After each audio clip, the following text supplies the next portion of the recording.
They say all religions are the same.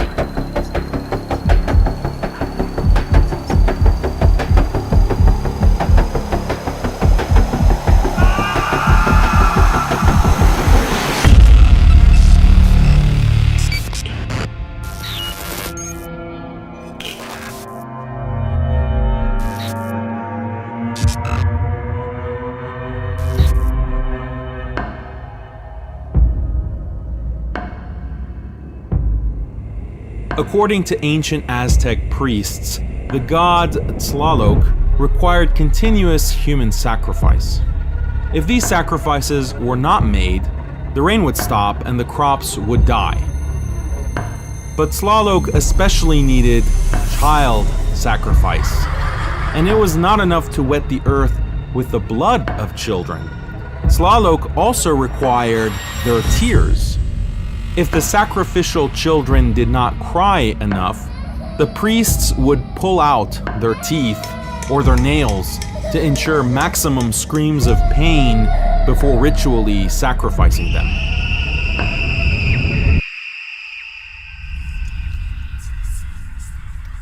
There is a sacred ritual described in Hindu scripture that's so vulgar that Hindu scholars refuse to translate it. Later Western academics like Wendy Doniger have provided full translations of the Hindu sacred Veda scriptures that describe this shocking fertility ritual called the Ashvamedha.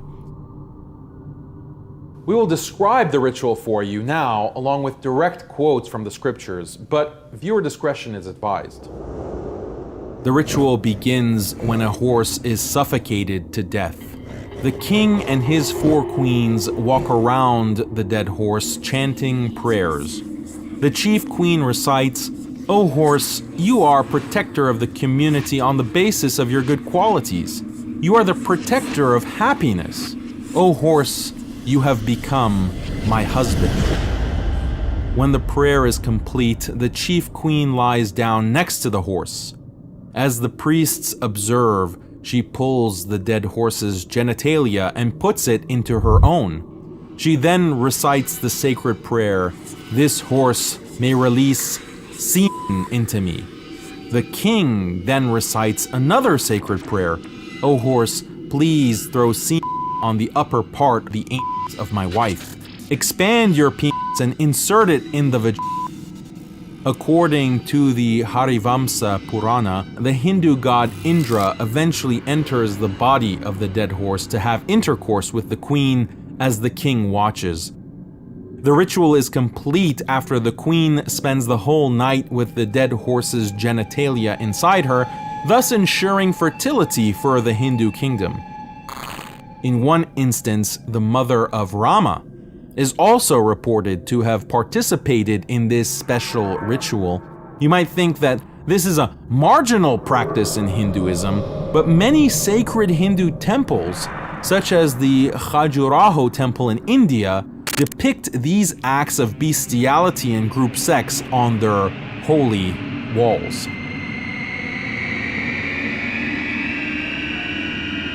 Now you could say that all religions are the same, but what other religions involve child sacrifice and dead horse bestiality?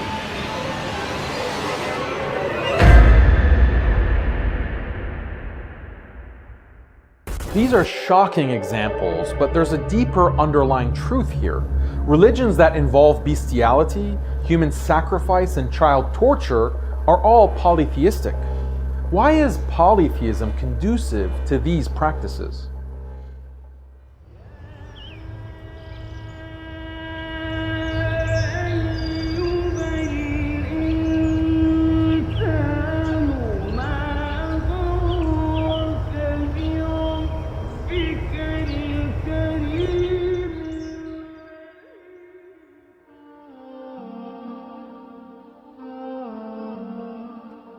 Of all religions, Islam is unique in its staunch condemnation of polytheism in all its forms. No religion takes a harder stance against polytheism. Islam teaches that the greatest injustice is polytheism or shirk, and the greatest virtue is strict monotheism or tawheed. But what is so unjust about worshiping multiple gods? And what is so morally good about strictly worshiping one God? We live in a world that has whitewashed polytheism. People think that the only difference between a monotheistic religion like Islam and polytheism is Muslims have a mosque that doesn't have idols in it, whereas Hindus, Buddhists, and pagans have temples with colorful statues. Why get so worked up about this difference? What's the big deal? If you believe in multiple gods versus believing in one all-powerful God, that has a huge impact on your psychology. Unlike the polytheist, the true monotheist, namely the Muslim, worships only one all-powerful God. This one God has created him and everything else that exists. This one God has given him the eyes he sees with, the ears he hears with, the heart pumping in his chest, and is the sole provider of literally everything he has. This understanding creates a very specific dynamic between God and the believer, a relationship built on feelings of intense love and deep gratitude. The believer is in a state of utter appreciation, knowing that whatever he is, whatever he has, whatever he'll ever reach is from one single God. When people accept that every happiness and joy they experience is from one all-loving deity, all of their appreciation is concentrated towards Him. They in turn direct all their worship exclusively to Him. This naturally produces a beautiful relationship with God, one with overwhelming love, gratitude, devotion, and obedience. The temptation is to say that this kind of love is part of every religion. That is false. It's not part of every religion. This is whitewashing polytheism. In polytheism, most deities have no role in a person's life. They're not responsible for food that you eat, air you breathe. They aren't responsible for the order of the universe that ensures the sun rises and sets. In polytheism, most gods are localized with limited power. There's a god for the sea, another god for the sky, or a small god for your specific family. These are weak gods that offer you nothing. The deities in polytheism are so weak that often they can't even feed themselves. They require sacrifices in the form of food, alcohol, or blood. This is what libations are for. In many cases, traditional polytheism involves appeasing spirit beings and literal demons. For example, you make an offering to the sea demons so they don't destroy your boat. In the theology of polytheism, you get no benefit from these gods, and the only reason you worship them is to ward off their evil. How could you love gods like this, or have any gratitude towards them? You might even hate these gods. Polytheistic religions have this inherent ugliness. It's the complete opposite of monotheism.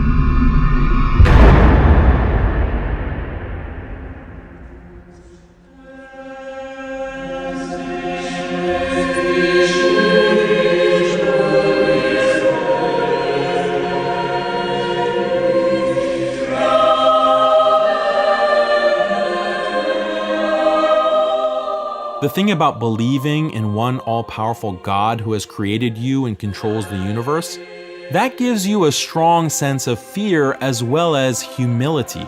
This is a natural human reaction. We all naturally fear and are humble before strong authorities who have great power to harm or benefit. This is why monotheism puts the fear of God in you. When you truly believe that God is all-powerful, you are filled with this indescribable awe of the divine.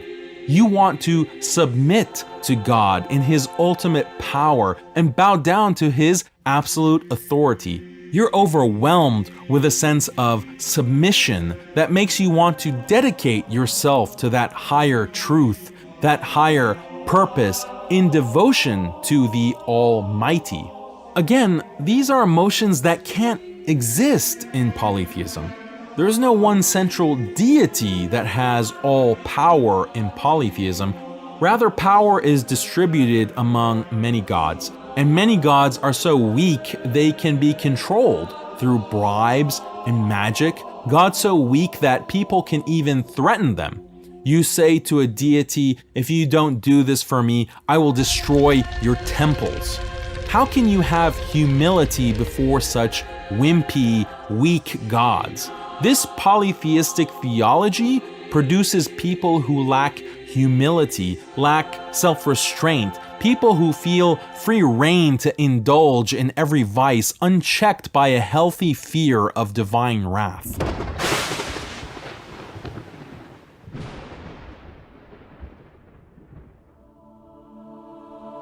In this same vein, Judaism is a supposedly monotheistic religion, but it actually shares this aspect of polytheism. Monotheism, on the one hand, is a belief in one omnipotent God, but on the other hand, belief in one omnipotent God has consequences. If you truly believe that this one God has all power and knowledge, then this is a God that you fully submit to. It's not a God that you try to argue with, or try to challenge, or try to outsmart.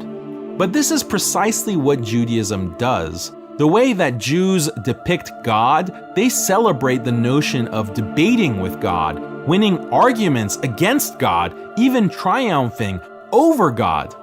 This comes from the traditional Jewish doctrine of the Torah is not in heaven, which means that rabbis have ultimate authority in determining religious laws, and even God himself cannot overrule them. In the Talmud story of the oven of Achnai, God himself states a legal position by miraculously speaking to a group of rabbis directly from heaven. But the rabbis disagree with God's position and argue that God is mistaken. By the end of the story, God admits, "My children have defeated me." In this way, in Judaism, the rabbis are ultimate lawmakers above even God. And this principle is allegedly acknowledged by God himself. According to the Talmud, God admits, "Even I must obey the decree of the rabbis." Such religions that insult their gods by subordinating them to humans do nothing but breed followers who are arrogant, defiant, and rebellious. This is, again, the complete opposite of monotheism.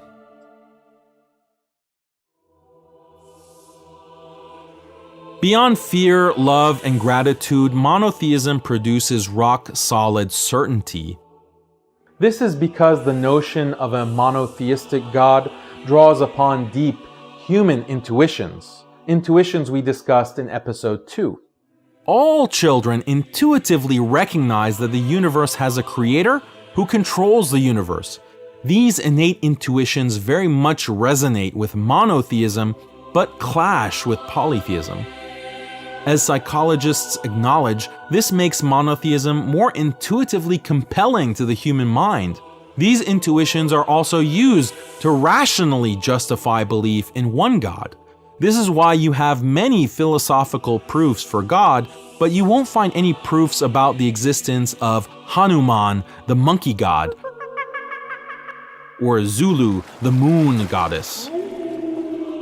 Polytheistic gods are not only unintuitive, they're actually repulsive.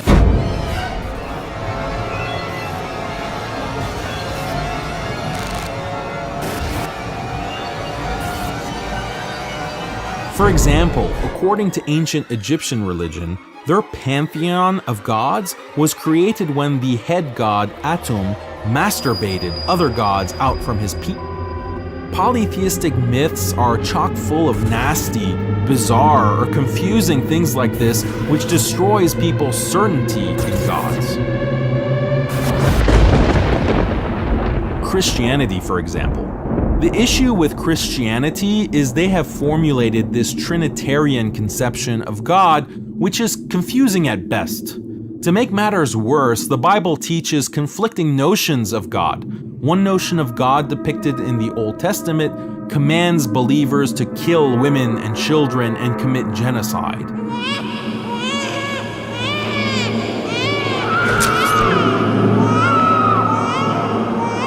But in the New Testament, God in the form of Jesus tells believers to turn the other cheek. In the Old Testament, God commands believers to stone the adulterer. But in the New Testament, God in the form of Jesus says that only he without sin should cast stones. It's like the Christian God can't make up his mind. This conflicted notion of God only breeds confusion and doubt. This is the main reason why Christian societies have fallen into apostasy and secularization time and time again. Lest we forget, Christianity is the only religion that was so thoroughly stomped by its own apostates that it birthed secularism and modern atheism. It's no coincidence that secularists tell Muslims that they should follow Christians. They say, Islam needs to have a reformation like Christianity. But Christianity had a reformation because they have this very confusing notion of God that clashes with monotheistic intuitions. But it's the strong monotheism of Islam that creates certainty in Muslims and makes them reject secular efforts at reforming and liberalizing their religion. What also makes secularists rage is how Muslims have been so resistant to the colonial project. Colonizers have had great difficulty getting Muslims to sell out and abandon the monotheism that is the linchpin of Muslim life. Polytheism, on the other hand, well, let's just say it's relatively easier to get people to stop believing in Brahma, the god who raped his own daughter, or Atum, the masturbating god. In a short amount of time, colonialism wiped out, assimilated, or reformed thousands of polytheistic religions throughout the world, but the unshakable faith of Muslims has been the thorn in the side of European colonial powers for over 200 years.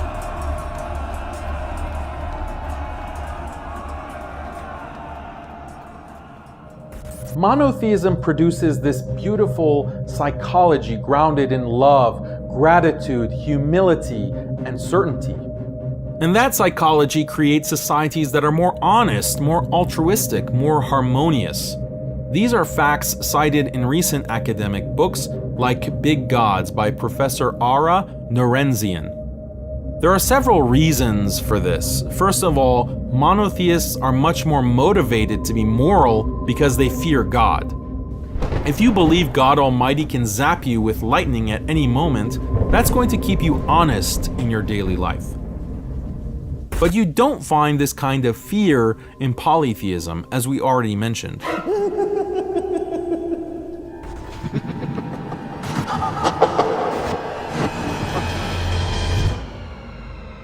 Secondly, in monotheism, God is all-knowing, but polytheistic gods are not. Polytheistic gods are sometimes so ignorant they can be tricked. For example, in Greek religion, Zeus was tricked by Prometheus. In Hinduism, the god Shiva ignorantly decapitated his own son because his wife Parvati had a child without him knowing. That's the level of ignorance of these gods. So if a polytheist cheats, steals, lies, murders, and rapes, he won't have to worry about divine retribution because the gods probably won't even know about it. This connection between increased dishonesty and polytheism has actually been experimentally proven in numerous studies. Thirdly, polytheistic societies are more immoral because they worship gods who are themselves highly immoral. The idea that God is all good and is the source of morality is actually a monotheistic concept. In Greek polytheism, Zeus is depicted as seducing and raping other gods and other people. In Hinduism, gods like Indra, Krishna, and many others are depicted as serial rapists. The Hindu text Bhavishya Purana describes how the gods Vishnu, Shiva, and Brahma work together to gang rape Anusuya, a Hindu sage's wife. The Hindu god Kali is often depicted holding a severed head, wearing a necklace of decapitated heads and dead baby fetus earrings. One Hindu sect, the Aghoris, even to this day give sexual satisfaction to goddess Kali by having intercourse with rotten human corpses. What kind of society is created when people worship gods who not only lie and cheat, but are also serial rapists and bloodthirsty killers of babies? What kind of society is created when rituals involve necrophilia, cannibalism, bestiality, and child torture? In fact, studies show that in countries like India, for example, a large percentage of the Hindu population justifies crimes like rape and child sacrifice by appealing to these gods.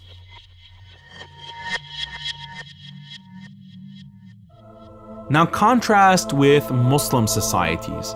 Because Islam has Tawheed as the strong, uncompromising monotheism, Muslim societies have less fornication, less infidelity, they drink less, get addicted to drugs less, commit homicide less, commit suicide less, and generally avoid other immoral behaviors to a greater extent than both polytheist and secular societies.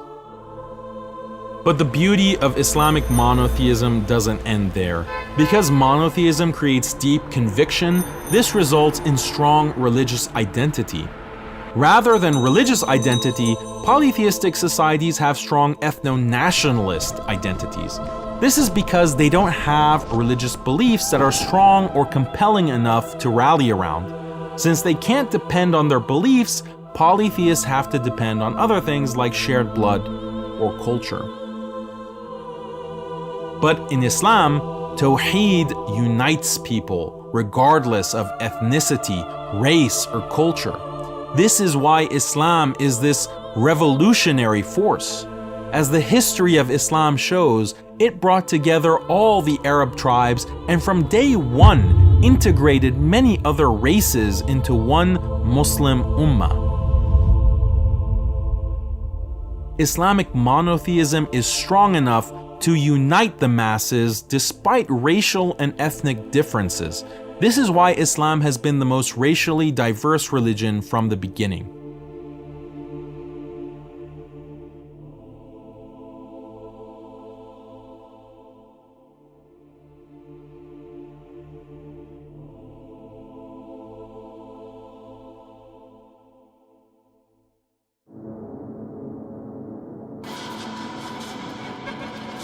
What's so incredibly dishonest about other religions when they criticize Islam is they say, sure, Muslims have strong religious identity, but that makes them engage in religious discrimination, unlike our peaceful religions. Yes, Islam treats people differently according to their religion, guilty as charged. But it's not like discrimination doesn't exist in polytheistic or secular societies.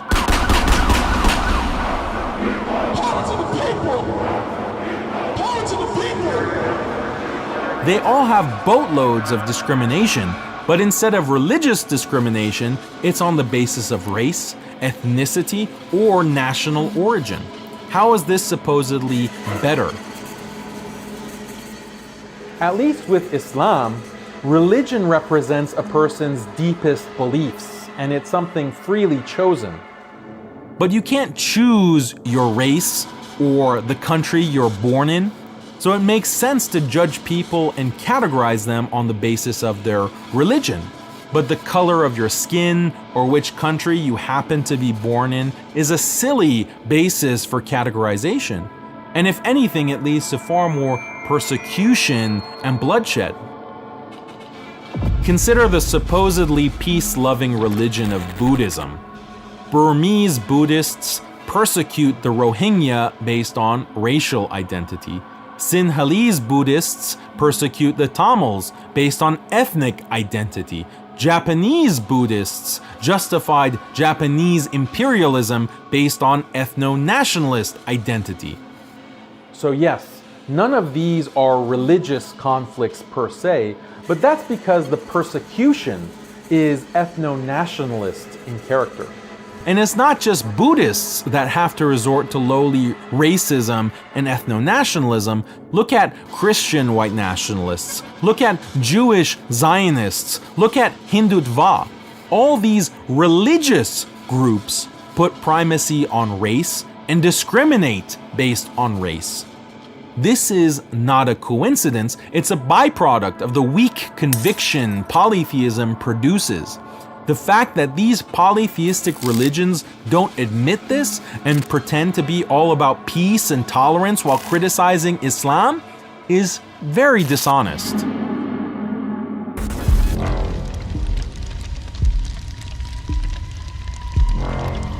It's not surprising that all these polytheistic religions come together to criticize Islam.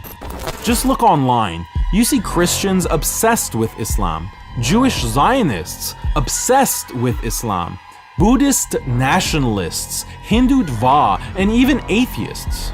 They're all seething about Islam. You hardly see a Christian debunking Buddhist scripture or a Hindu deconstructing Jewish theology. Why are they all focused on Islam? What's so telling is that these religions don't criticize Islam on the basis of their own traditional doctrines. Rather, their main criticism is that Islam is not liberal and modern enough. Islam doesn't respect women's rights like we do. Islam doesn't respect LGBT like we do. Islam is not as tolerant and freedom-loving as we are. These are nothing more than modern secular values that these other religions have sold out to. Liberal modernity is their true religion, and it just comes in a Christian, Jewish, Hindu, or Buddhist flavor. But as we've seen, Muslims can critique other religions based on Islamic standards of monotheism, which are so clearly more beautiful, more moral, and more intuitively compelling than the ugliness of polytheism. In contrast, these polytheistic religious doctrines are either too repugnant or too irrational to use to criticize Islam. So all they can do is cry about Islam not selling out to liberal secularism the same way they did. Deep down, they know their religion's all sold out, but Muslims haven't, and that burns them up inside. What makes them even more enraged is the fact that Muslims won't assimilate. Look at how agitated Christian white nationalists are about Muslim immigration. Look at how much anxiety Hindutva has about Muslims converting and marrying Hindus. Look at how nervous Jewish Zionists are about Palestinian birth rates. Look at how incensed Buddhists in Myanmar are about their Muslim demographic. Look at how livid Western atheists get about Muslim minorities not accepting Western values. They're all terrified about the Muslim population growing. They're worried about Muslim conversion. They're nervous about strong Muslim commitment to Islamic law. All of these things are directly tied to the strong faith that Islamic monotheism produces that all these other religions lack. People assume that every religion is based on deep humility, love, and gratitude. But this is a very monotheistic understanding of religion. This psychology can only exist in polytheistic religions to a confused extent. But profound, deep faith based on love, gratitude, and submission in their maximum, purest form is only possible in Islam, because Islam directs these feelings solely toward our Creator. This makes Islam the most beautiful religion, the most just religion, whereas polytheists commit the worst injustice by devoting themselves to false gods. Ultimately, these other religions, what they're selling you is, come be a Christian, come be a Jew, Buddhist, Hindu, because we're more liberal. You can indulge in more fornication, you can indulge in more freedom, you can walk around naked in public. The only selling point of these religions is, we're not as bad as Islam. But Islam has a positive message. Islam offers Tawheed, a pure monotheism that creates strong faith connecting you to your Creator, unshakable faith that can motivate you to stand up against the evil modernist onslaught.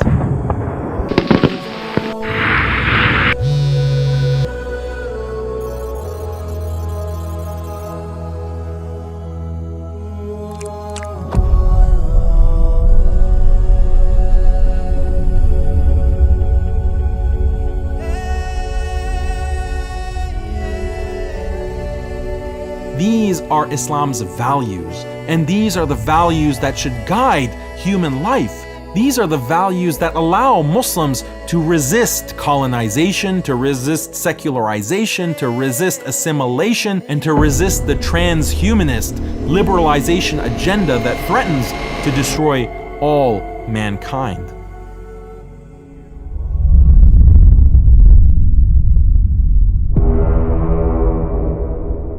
Islam stands alone. And it's all because of one belief. There is no God except Allah.